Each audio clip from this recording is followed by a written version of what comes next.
লা তাহজান ইন্নাল্লাহা মানা, আল্লাহ আমাদের সাথে আছেন, শক্তিমান, ভয় নাই। আমাদের অধিকার ছিনিয়ে নিয়েছে, ডাকাতির মাধ্যমে ভাইদেরকে হত্যা করেছে। আমরা আজকে তোমার মসজিদের সামনে বিচার রেখে গেলাম। আসসালামু আলাইকুম ওয়া রাহমাতুল্লাহি ওয়া বারাকাতুহু। প্রিয় দেশবাসী, সাংবাদিক ভাইরা, 11 দলীয় জোটের সম্মানিত নেতৃবৃন্দ, আমরা আল্লাহর কাছে শুকরিয়া জানাচ্ছি যে আল্লাহ তাআলা জনগণের সামনে যারা ভোট ডাকাত তাদেরকে উন্মোচন করতে আমরা সক্ষম হয়েছি। বাংলাদেশে ওরা শুধু ভোট চুরি করে নাই, ডাকাতি করেছে। আমাদের সুস্পষ্ট অনেকগুলো দাবি রয়েছে। আজকে নির্বাচনের পরে 11 দলীয় যে ঐক্য রয়েছে, আমরা জনগণের সামনে উপস্থিত হয়েছি। আমরা প্রথমত বলতে চাই, পার্লামেন্টে যে ভোট ডাকাতরা গিয়েছে, জনগণের সামনে আমরা বিরোধী দল হিসাবে হাজির হয়েছি। আমরা রাজপথে থাকব।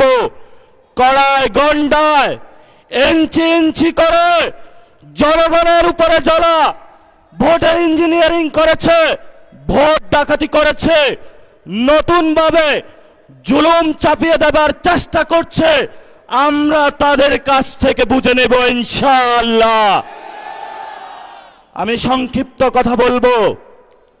আমাদের ভাই শহীদ উসমান হাদি আজকে আমাদের মধ্যে থাকতে পারতেন। সংসদ সদস্য হিসাবে ঢাকা 8-এর আল্লাহ ওনাকে শহীদ হিসাবে নিয়ে গিয়েছেন। আমরা বিচারের দাবিতে মাঠে গিয়েছি। আজকেই যেহেতু বিরোধী দলীয় যাত্রা হচ্ছে এই বায়তুল মোকাররম থেকে, আমি সরকারের কাছে আহ্বান জানাবো, দেশের কাছে আহ্বান জানাবো, প্রশাসনের কাছে আহ্বান জানাবো, আপনারা দ্রুত গতিতে শহীদ উসমান হাদি ভাইয়ের হত্যাকাণ্ডের বিচার যাতে হয় সেই উদ্যোগ নিন।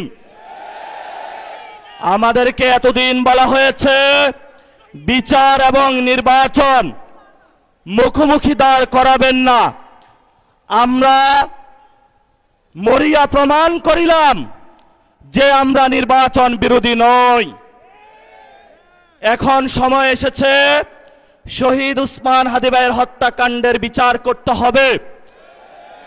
তৎকালীন সময়ে সংস্কারের নিয়ে বলা হয়েছিল, সংস্কার এবং নির্বাচন বিরোধী করার চেষ্টা চালানো হয়েছিল, ট্যাগ দেওয়া হয়েছিল, ওরা নির্বাচন চায় না। আমরা তোমাদের চোখে আঙ্গুল দিয়ে দেখিয়েছি আমরাই বাংলাদেশে গণতন্ত্র চাই, তোমরা চাও ভোট ডাকাতি করতে। এখন সময় এসেছে, কোনো 9-6 চলবে না।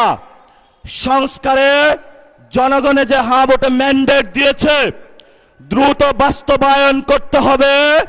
সাথে সাথে বাংলাদেশে সন্ত্রাস, চাঁদাবাজি, দখলদারিত্ব বন্ধ করার উদ্যোগ নিতে হবে। এবং নির্বাচনের আগে আমরা এই বায়তুল মোকাররমে দাঁড়িয়ে একটি প্রটেস্ট করেছিলাম। ভোট ডাকাতির জন্য আমাদের জামাত ইসলামের এক ভাইকে খুন করা হয়েছিল। আমরা বলেছিলাম আমরা আবার আসব, দ্বিগুণ হয়ে আসব। এসেছে দ্বিগুণ হয়ে। আমাদের ভাইয়ের হত্যার বিচার বুঝে নিতে হবে। রাজপথ সংগ্রাম জারি রাখতে হবে। যেই বোনদের উপরে আক্রমণ করা হয়েছে, পেটে লাথি মারা হয়েছে, বোরকা ধরে টান দেওয়া হয়েছে, গুলিবিদ্ধ করা হয়েছে, পা ভাঙা হয়েছে, প্রত্যেকটির হিসাব কড়ায় গন্ডায় আমরা ইঞ্জিনিয়ার তারেক রহমান থেকে বাংলাদেশে বুঝে নেব ইনশাআল্লাহ। আমরা একমাত্র ভয় পাই কার কাছে? আল্লাহ ছাড়া আমরা কারো কাছে ভয় পাই না। হে মালিক, তুমি আমাদের রক্ষাকারী, তুমি আমাদের রিজিক দাতা। যারা এই বাংলাদেশে জনগণ 17 বছর অপেক্ষা করেছিল, আমাদের অধিকার ছিনিয়ে নিয়েছে, ভোট ডাকাতির মাধ্যমে ভাইদেরকে হত্যা করেছে, আরশের মালিক তোমার মালিকের বিচারে আমরা বিচার রেখে গেলাম। তুমি তাদের দৃষ্টান্তমূলক শাস্তি বাংলার মাটিতে জনগণের সামনে করবে। আমরা আজকে তোমার মসজিদের সামনে বিচার রেখে গেলাম। বাংলাদেশের মানুষ হতাশ হবেন না। লা তাহজান ইন্নাল্লাহা মানা, আল্লাহ আমাদের সাথে আছেন, শক্তিমান, ভয় নাই, জয় করব আমরা ইনশাআল্লাহ। দ্বিগুণ হয়ে পার্লামেন্টে যাব।